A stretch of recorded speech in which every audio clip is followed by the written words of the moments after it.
এ মা বোনেরা, একটুখানি কর্ণপাত করেন। আমলের কথা একটা বলে দিব। আল্লাহর নবী হযরত আয়েশা সিদ্দিকা রাদিয়াল্লাহু তাআলা আনহার ঘরে আল্লাহর নবী হযরত আয়েশাকে ডাক দিয়ে বলছে, আয়েশা রে, তোমার কানটা আমার দুই ঠোঁটের কাছে নিয়ে আসো। আল্লাহর নবীর বিবি হযরত আয়েশা রাদিয়াল্লাহু তাআলা আনহা চট করে কান্না জড়িত হৃদয়ে নিয়ে চোখ দিয়ে অশ্রু টপ টপ করে পড়ছে। আল্লাহর নবী দুনিয়া থেকে বিদায় নেবেন।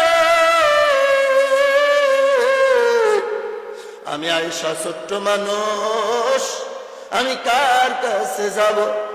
বাবার বাড়িতে যে মেয়ের আশ্রয় নাই, আমার বাবার বাড়িটা তো নিলাম হয়ে গেছে। স্বামীর বাড়িতে বিয়ের পরে স্ত্রীরা শক্তি নিয়ে বসে থাকে, কারণ তার সন্তানের জোরে। কিন্তু আমি আয়েশার তো কোনো সন্তান নাই, আমি কোন জোরে আমার স্বামীর বাড়িতে থাকবো? আর আজকে এমন একটা দিন এসে গেছে গো, আমার স্বামী আমাকে শেষ বিদায় সম্বর্ধনা জানাবে, তাও আবার অসুস্থতার মধ্যে। আল্লাহর নবী বলছে, আয়েশা রে, দেরি করছো কেন? তোমার কানটা আমার ঠোঁটের কাছে নিয়ে এসে দাও। এটাও আল বিদায় ওয়ান নিহায়া ঘটনা এসেছে। আল্লাহর নবীর দুই ঠোঁটের কাছে মা আয়েশা সিদ্দিকা রাদিয়াল্লাহু তাআলা আনহা কানটা এরকম করে লাগায় দিলেন। আল্লাহর নবী শেষ বিদায়ের সময় আয়েশাকে ডাক দিয়ে বলছে, আয়েশা রে, আমার এই যে বাক্য আমি তোমাকে বললাম, এই যে একটা দোয়া বললাম, এই যে একটা খুশির সংবাদ দিলাম, খবরদার নিজের মধ্যে চাপা দিয়ে রেখো না, আমার উম্মতদের মধ্যে জানায়া দিও, আমার সাহাবীদের মধ্যে ঘোষণা করে দিও।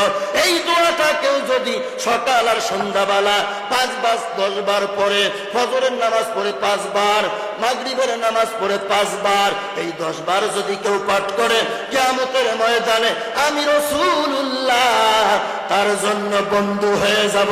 জোরে কন্যা একবার সুবহানাল্লাহ। জানার ইচ্ছা আছে না নাই? একটুখানি অপেক্ষা করতে হবে। বাজান চলেন, মনে আছে না নাই গুইসাপের কথা?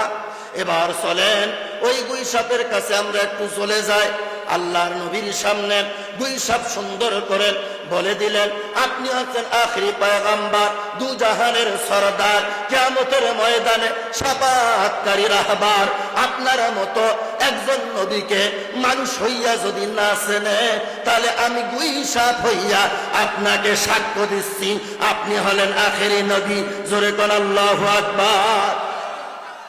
ভাইজানে আমার, গুইসাপের এই কথা শুনে বেদুইন সাহাবী বলছে, এ গুইসাপ, আর তোমাকে মুহাম্মদ প্রশ্ন করবে না, এখন আমি তোমাকে প্রশ্ন করব। বলো তো, বলো, এই যে আসমানের মালিককে, জমিনের মালিককে, সাগরের মালিককে, বিশাল বড় এই দুনিয়ার মালিককে, বেদুইন এই প্রশ্ন গুইসাপকে করলেন। গুইসাপ উত্তর দিলেন, এ বেদুইন, কিছুক্ষণের মধ্যে তুমি আমাকে ভুনা করে খাবা। শেষ প্রশ্ন তুমি আমাকে করেছো, তুমি কি আমাকে ফাঁসির আসামি পেয়েছো? আমার শেষ ইচ্ছা তুমি জানতে চাও? বাংলাদেশে এমন আল্লাহর ওলি আছে রে, ফাঁসির মঞ্চে নিয়ে যাওয়ার পরে তাকে কালিমা পড়ানোর কথা বলা হয়েছিল। সে বলেছে, তোমরা কোন কালিমা আমারে পড়াও, যেই কালিমা পড়তে গিয়া, যেই কালিমার রূপ বাস্তবায়ন দিতে গিয়া আজকে আমার ফাঁসির ময়দানে উঠতে হচ্ছে, আর তুমি সেই কালিমা আমাকে পড়াতে আসছো। তোমার এই কালিমা আর আমার ওই কালিমা দুটা বুঝি এক হতে পারে না। এ বাজার একটুখানি লক্ষ্য করে শুনে নেন, একজন বেধর্মীয় কালিমা তৈয়বা পড়তে পারে কি পারে না? জোরে বলেন। কিন্তু ওঠার উপর ঈমান আনাটাই হচ্ছে মূল কথা। কথা বলেন ঠিক কিনা? ভাইজান রে আমার, আমার বেদগাড়ি এলাকায় একজন বেধর্মী ভাই আজান দিয়েছিল, ঠিক টিভি সেন্টারের মতো, আপনারা হয়তো চেনে থাকবেন। নাম হলো, ও ছিল কি জানেন, ফুটবল খেলার আম্পায়ার। শ্যামল দাস বাজান রে, আমার এতটুকু মানুষ এমন সুন্দর করে আজান দিত, মনে হয় টিভি সেন্টার মক্কা মদিনায় আজান হচ্ছে। শুধু কি তাই, উনি এমন মৃত্যুর আগে এমন কিছু কথা বলে গিয়েছে রে বাজান। সে বলেছেন ফজরের আজানের সময় আর মাগরিবের আজানের সময়, দুইটা আজান, এই দুই ওয়াক্ত সময় একসঙ্গে সব মসজিদে আজান হয়। আমি যখন যে অবস্থায় থাকি না কেন, ওই আজান একসঙ্গে হওয়াতে আমার কানে যখন পড়ে রে, আমার ওই সময় যত ব্যস্ততা থাক না কেন, ওই সময়ের সুরগুলো আমার কাছে স্বর্গের চাইতে মজা লাগে। আর বাংলাদেশে এমন কিছু কুলাঙ্গার আছে রে, মুসলমানের ঘরে জন্ম নিয়েছে, সে বলে মসজিদের আজান যেন বেশ্যার আওয়াজের মতো লাগে। বলেন না নাউজুবিল্লাহ? আরো জোরে বলতে হবে। এটা কি মুসলমানের বাচ্চা? জোরে কোন লাগে, আরো জোরে। মুসলমানের ঘরে জন্ম নিলে মুসলমান হওয়া যায় না, কথা বলেন ঠিক কিনা?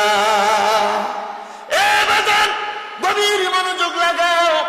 যখন বেদুইন ওই গুইসাবকে প্রশ্ন করলেন, গুইসাব সাত উত্তর দিলেন, আসমানের মালিক, যিনি আসমানে যার বাড়ি, জমিনে যার কর্তৃত্ব, সাগরে যার ক্ষমতা, তিনি হচ্ছেন আমার আল্লাহ।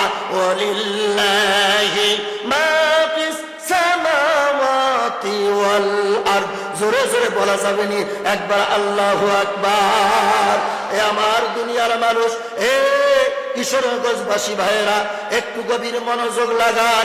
এ হাজিরাবাদ ভাইয়ের মানুষেরা, গভীর মনোযোগ লাগান, একটু দিলের অন্তরটা খাড়া করে দেন।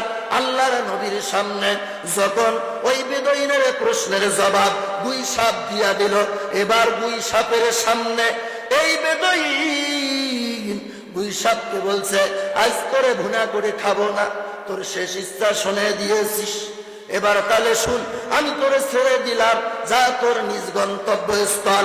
আল্লাহর নবীর দুইটা পা বেদুইনে গিয়ে সে হাউ মাউ করে কাঁদতে কাঁদতে দুই পা আল্লাহর নবীর জড়িয়ে ধরে বলছে, ইয়া রাসূলুল্লাহ, কালিমা শাহাদাত পড়ায়া দান, মুসলমান বানায়া দান।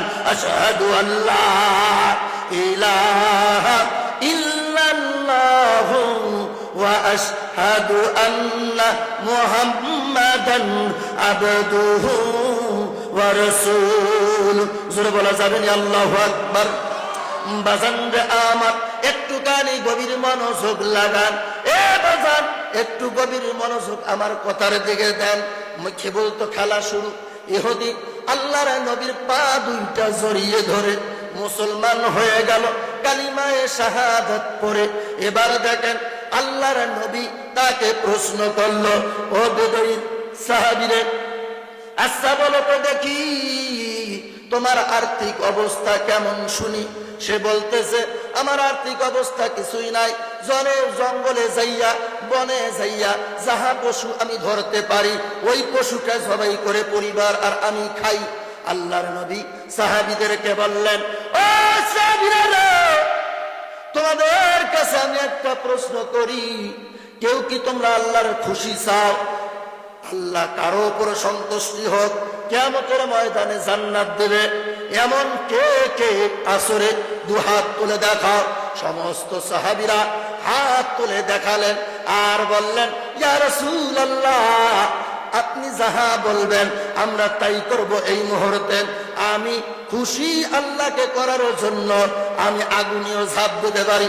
সমস্ত সাহাবীর প্রতি আল্লাহর নবী লক্ষ্য করে বললেন, তাহলে শোনো রে, আমার এই নব মুসলিম বেদুইন সাহাবীকে যাহা পারো তা দিয়ে আমার এই সাহাবীকে সহযোগিতা করো। জোরে কন্না আল্লাহু আকবার। সবাই তাই দিয়ে সহযোগিতা করলেন।